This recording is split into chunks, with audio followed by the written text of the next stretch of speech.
Hello नमस्कार दोस्तों, मैं वागीश आप सबका स्वागत करता हूं आपके अपने यूट्यूब चैनल बाबा बायो वाला में।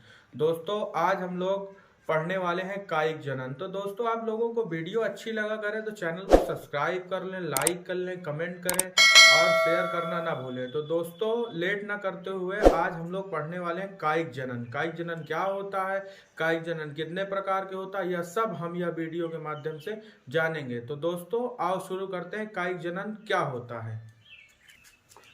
तो दोस्तों हम लोग जानेंगे कायिक जनन क्या होता है। ऐसा जनन, दोस्तों इसको यह भी बोल सकते हैं ऐसा जनन जो पौधों के कायिक अंगों जैसे जड़, तना, पत्ती के द्वारा नया पौधा बनाए उसे हम कायिक जनन की विधि कहते हैं। या यह कह सकते हैं दोस्तों पौधा कायिक अंगों जैसे जड़, तना, पत्ती आदि के द्वारा नया पौधा बनाए उस विधि को हम कायिक जनन की विधि कहते हैं।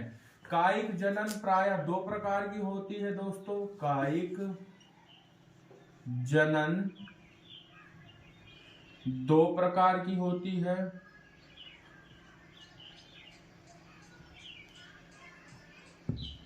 दो प्रकार की होती है, वो भी जानते हैं दोस्तों। पहला प्राकृतिक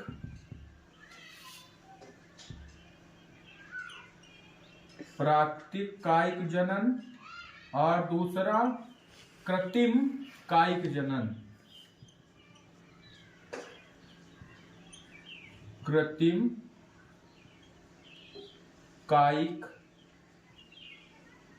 जनन।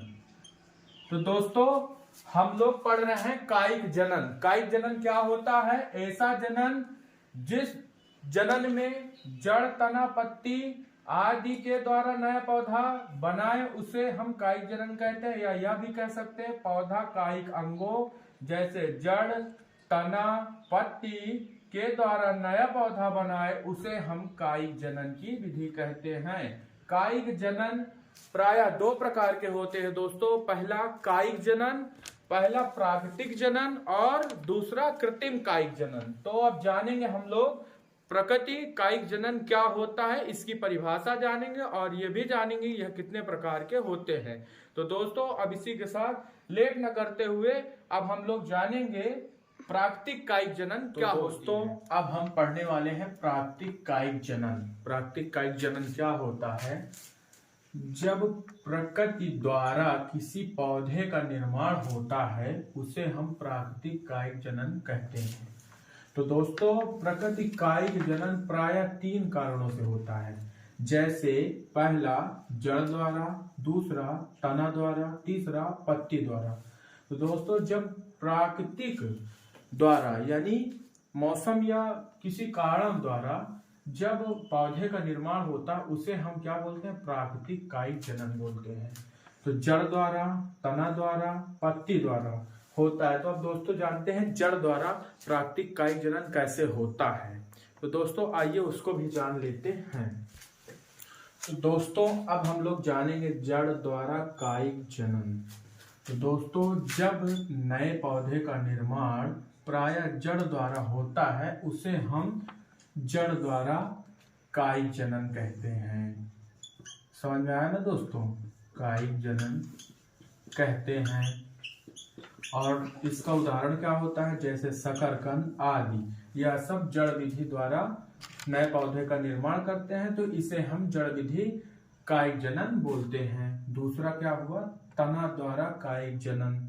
जब नए पौधे का निर्माण प्रायः तना द्वारा होता है उसे हम तना विधि कहते हैं या तना विधि द्वारा कायिक जनन कहते हैं। इसका उदाहरण जानते हैं जैसे आलू, प्याज आदि, यह सब तना द्वारा उत्पन्न होता है। तना द्वारा अपना नया पौधा तैयार करता है तो इसे हम तना द्वारा कायिक जनन बोलते हैं। और तीसरा और लास्ट जो है पत्ती द्वारा कायिक जनन। जब नए पौधे का निर्माण प्रायः पत्ती द्वारा होता है उस विधि को तना विधि कहते हैं या तना विधि द्वारा कायिक जनन कहते हैं। इसका उदाहरण क्या होता है? जैसे बिगोनिया, अजूबा आदि, यह सब इसकी पत्ती जहां टच हो जाती है वहीं से एक नया पौधा तैयार हो जाता है दोस्तों, तो उसको हम पत्ती द्वारा कायिक जनन कहते हैं। अब हम लोग जानेंगे कृत्रिम कायिक जनन क्या होता है। कृत्रिम कायिक जनन अब दोस्तों हम जानते हैं। दोस्तों अब हम जानेंगे कृत्रिम कायिक जनन क्या होता है। कृत्रिम कायिक जनन क्या होता है? कायिक जनन की ऐसी विधि प्रयोगशाला मानवों आदि के द्वारा कराया जाए जिससे एक नए पौधे का निर्माण हो, उसे हम कृत्रिम कायिक जनन कहते हैं। कृत्रिम कायिक जनन मानव और प्रयोगशालाओं से जो नया वृक्ष या पौधा तैयार किया जाता है उसे हम क्या बोलते हैं? कृत्रिम कायिक जनन। यानी प्रकृति द्वारा नहीं, ये मानव द्वारा जो निर्मित किया गया हो, मानव द्वारा जो क्रियाकलाप द्वारा उत्पन्न पौधा हो, उसे हम क्या बोलते हैं दोस्तों? कृत्रिम कायिक जनन बोलते हैं। तो कृत्रिम कायिक जनन प्रायः 4 कारणों से होता है। कलम विधि द्वारा कायिक जनन, दाब विधि द्वारा कायिक जनन, गूटी विधि द्वारा कायिक जनन और रोपण विधि द्वारा कायिक जनन। तो दोस्तों अब हम जानेंगे कलम विधि द्वारा एक नए पौधे का निर्माण कैसे करते हैं। तो यह सब हम जानते हैं। आइए शुरू करते हैं कलम विधि द्वारा कायिक जनन।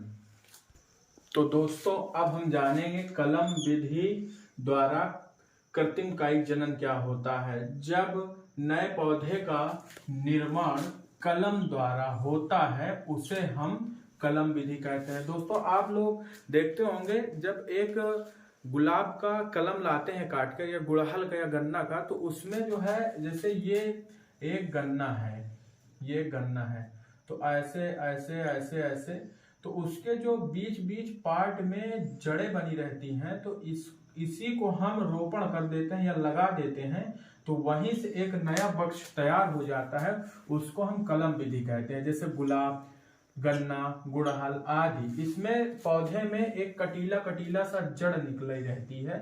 इसी को जब हम नम मिट्टी में गाड़ते हैं तो वहीं से एक नया वृक्ष तैयार होता है, उसी को हम क्या बोलते हैं दोस्तों?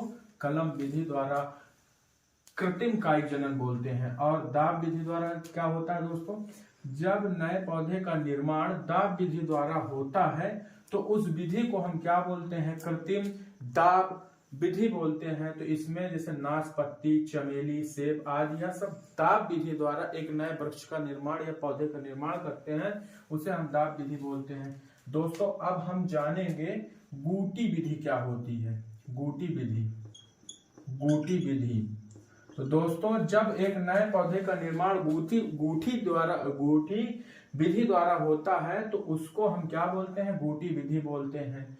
तो इसमें दोस्तों क्या आता है? जैसे नींबू, संतरा आदि यह सब गूटी विधि द्वारा तैयार किया जाता है। और रोपण विधि क्या होती है? तीसरा था दोस्तों, और ये चौथा क्या हुआ? रोपण विधि द्वारा नए पौधे का निर्माण करना ही कृत्रिम रोपण विधि कहलाता है। इसमें जैसे आता है